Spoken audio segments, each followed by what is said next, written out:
መግደላዊቷ ማርያም ማን ነበረች? ዝሙት አዳሪ አልነበረችም። በስምዖን ቤት ሽቶ የቀባችውም መግደላዊት ማርያም አይደለችም። መግደላዊቷ ማርያም የኢየሱስ ክርስቶስ ታማኝ ተከታይ ነበረች።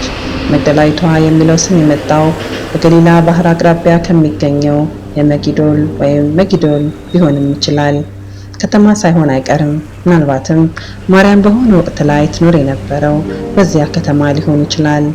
መግደላዊቷ ማርያም ከኢየሱስ እና ከደቀ መዛሙርቱ ጋር በመጓዝ ቁሳዊ ድጋፍ ይሰጧቸው ከነበሩት በርካታ ሴቶች አንዷ ነበረች።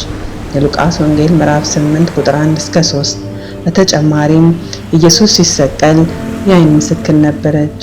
እንዲሁም ትንሣኤ ካገኘ በኋላ መጀመሪያ ላይ ከተመለከቱት ሰዎች አንዷ እሷ ነች።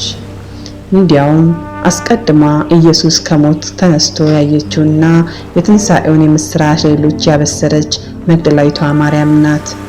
ኢየሱስ ለነበራት ፍቅር ሊክሳት ፈልጎ ለእርሷ ተገለጠላት።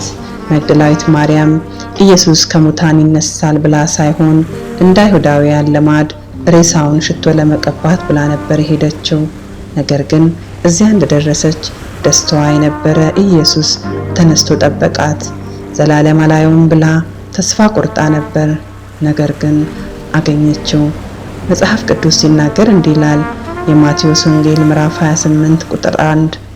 ሰንበት ካለፈ በኋላ በሳምንቱ መጀመሪያ ቀን ጎህ ሲቀድ ማርያም መግደላዊትና ሌላዋ ማርያም መቃብሩን ሊያዩ ሄዱ። በድንገት ታላቅ የምድር መናወጥ ሆነ። የጌታ መልአክ ከሰማይ ወርዶ ወደ መቃብሩ በመሄድ ድንጋዩን አንከባሎ በላዩ ተቀመጠበት። መልአኩ እንደ መብረቅ ብሩህ፣ ልብሱም እንደ በረዶ ነጭ ነበር። ጠባቂዎቹ መልአኩን ከመፍራት የተነሳ ተንቀጠቀጡ፣ እንደ በድንም ሆኑ።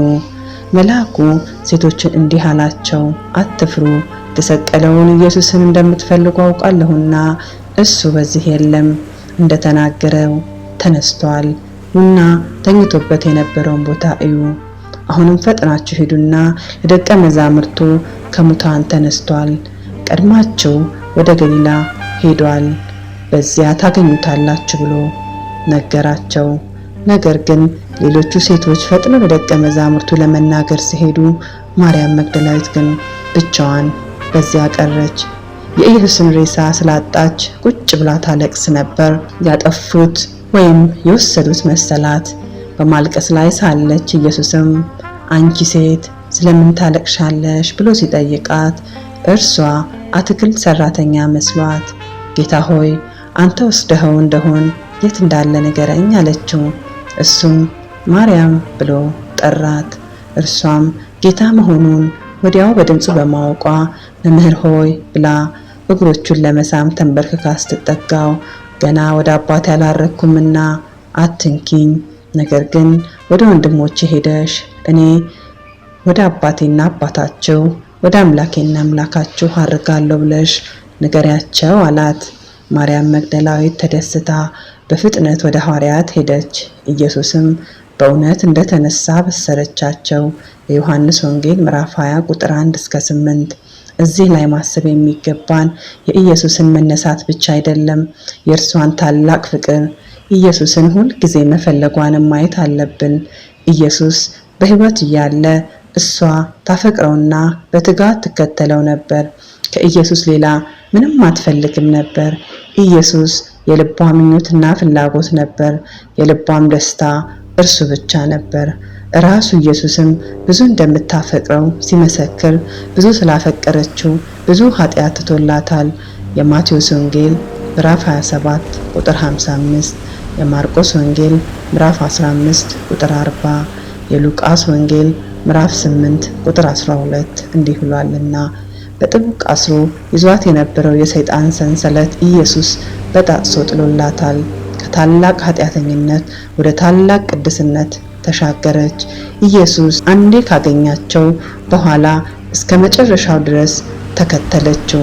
ነፍሴ የወደደችውን አገኘሁት አልተወውም፣ የሉቃስ ወንጌል ምዕራፍ 7 ቁጥር 47 በማለት እስከ ምሽቱ ድረስ ተከተለችው። ሞቶም አልረሳችውም። ፍቅር እንደ ሞት የበረታች ናትና። መኃልየ መኃልይ ምዕራፍ 3 ቁጥር 4 ይህን ይላል። መግደላዊቷ ማርያም ዝሙት አዳሪ ነበረችን? መጽሐፍ ቅዱስ መግደላዊቷ ማርያም ዝሙት አዳሪ እንደነበረች አይገልጽም። ከዚህ ይልቅ ስለሷ የቀድሞ ታሪክ የሚናገረው ኢየሱስ 7 አጋንንት እንዳስወጣላት ብቻ ነው። የሉቃስ ወንጌል ምዕራፍ 8 ቁጥር 2። ታዲያ ዝሙት አዳሪ እንደነበረች የሚገልጸው ሐሳብ የመጣው ከየት ነው? መግደላዊቷ ማርያም ከሞተች ከበርካታ መቶ ዓመታት በኋላ አንዳንድ ሰዎች የኢየሱስን እግር በእንባ በማራስ በፀጉሯ ያበሰችው ስሟ ያልተጠገሰች ሴት ወይም ይህች ሴት ዝሙት አዳሪ ሳትሆን አትቀርም ይላሉ። መግደላዊቷ ማርያም እንደሆነች መናገር ጀመሩ። ሆኖም እንዲህ ብሎ ለማመን የሚያበቃ ምንም መጽሐፍት ቅዱሳዊ ማስረጃ የለም። መግደላዊቷ ማርያም ለሐዋርያት ሐዋርያ ነበረችን? አልነበረችም። የኢየሱስን ትንሣኤ ለሐዋርያቱ መጀመሪያ ላይ ካበሰሩት ሴቶች አንዷ መግደላዊት ማርያም በመሆኗ የካቶሊክ ቤተክርስቲያን ቅድስት መግደላዊቷ ማርያም እንዲሁም ለሐዋርያት ሐዋርያ በማለት ትጠራታለች። የዮሐንስ ወንጌል ምዕራፍ 20 ቁጥር 18። ሆኖም የኢየሱስን ትንሣኤ ለሐዋርያት ማብሰሯ ሐዋርያ አያደርጋትም። መጽሐፍ ቅዱስ አንድም ቦታ ላይ መግደላዊቷ ማርያም ሐዋርያ በማለት አይጠራትም። ሉቃስ ወንጌል ምዕራፍ 6 ቁጥር 12 እስከ 16 መጽሐፍ ቅዱስ ተጽፎ የተጠናቀቀው በመጀመሪያው መቶ ክፍለ ዘመን ዓመተ ምህረት መገባዳጃ ላይ ነው። ሆኖም የቤተ ክርስቲያን መሪዎች ለመግደላዊቷ ማርያም ከፍ ያለ ቦታ መስጠት የጀመሩት በ6ኛው ክፍለ ዘመን ነው። በ2ኛውና በ3ኛው ክፍለ ዘመን ላይ የተጻፉ ሆኖም የመጽሐፍ ቅዱስ ክፍል ያልሆኑ መጽሐፍት አንዳንዶቹ የኢየሱስ ሐዋርያት በማርያም ይቀኑ እንደነበር ይገልጻሉ።